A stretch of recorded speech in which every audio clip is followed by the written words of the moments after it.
ದೇಶದ ಮಧ್ಯ ಮತ್ತು ವಾಯುವ್ಯ ಭಾರತದ ಬಹುತೇಕ ಪ್ರದೇಶಗಳಲ್ಲಿ ತೀವ್ರ ಬಿಸಿಲಿನ ವಾತಾವರಣವಿದ್ದು, ತಾಪಮಾನದಲ್ಲಿ ಗಣನೀಯ ಹೆಚ್ಚಳದಿಂದಾಗಿ ಸಾಮಾನ್ಯ ಜನಜೀವನ ಅಸ್ತವ್ಯಸ್ತಗೊಂಡಿದೆ. ಈ ಋತುವಿನ ಸರಾಸರಿಗಿಂತ ಬಿಸಿಲು ಅಧಿಕವಾಗಿರುವುದರಿಂದ ಜನರು ಬಹುತೇಕ ಮನೆಯಲ್ಲಿಯೇ ಇರಲು ಬಯಸುತ್ತಿದ್ದಾರೆ. ಹೊರಾಂಗಣ ಚಟುವಟಿಕೆಗಳು ಬಹುತೇಕವಾಗಿ ಕಡಿತಗೊಂಡಿವೆ.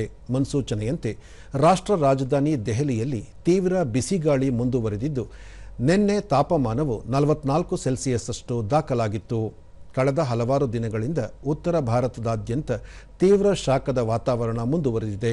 ಸಾರ್ವಜನಿಕರು ಹೆಚ್ಚು ನೀರಿನಾಂಶವಿರುವ ಪದಾರ್ಥಗಳನ್ನು ಸೇವಿಸುವುದರ ಜೊತೆಗೆ ಮಧ್ಯಾಹ್ನದ ಸಮಯದಲ್ಲಿ ಹೊರಗಡೆ ಹೋಗದಂತೆ ಆರೋಗ್ಯ ಇಲಾಖೆ ಸಲಹೆ ನೀಡಿದೆ. ರಾಜ್ಯದ ಕರಾವಳಿ ಭಾಗದಲ್ಲಿ ಮುಂದಿನ 3 ದಿನಗಳಲ್ಲಿ ಗುಡುಗು ಸಹಿತ ಭಾರೀ ಮಳೆಯಾಗುವ ನಿರೀಕ್ಷೆ ಇದೆ. ಕರಾವಳಿ ತೀರ ಪ್ರದೇಶದಲ್ಲಿ ಗಂಟೆಗೆ 40ರಿಂದ 60 ಕಿಲೋಮೀಟರ್ ವೇಗದಲ್ಲಿ ಗಾಳಿ ಬೀಸಲಿದ್ದು, ಮೀನುಗಾರರು ಸಮುದ್ರಕ್ಕಿಳಿಯದಂತೆ ಮುನ್ನೆಚ್ಚರಿಕೆ ನೀಡಲಾಗಿದೆ. ರಾಜ್ಯದ ಅನೇಕ ಕಡೆಗಳಲ್ಲಿ ಮುಂಗಾರು ಪೂರ್ವ ಮಳೆಯಾಗುತ್ತಿರುವ ಕಾರಣ 17 ಜಿಲ್ಲೆಗಳಲ್ಲಿ ಯೆಲ್ಲೋ ಅಲರ್ಟ್ ಘೋಷಿಸಲಾಗಿದೆ.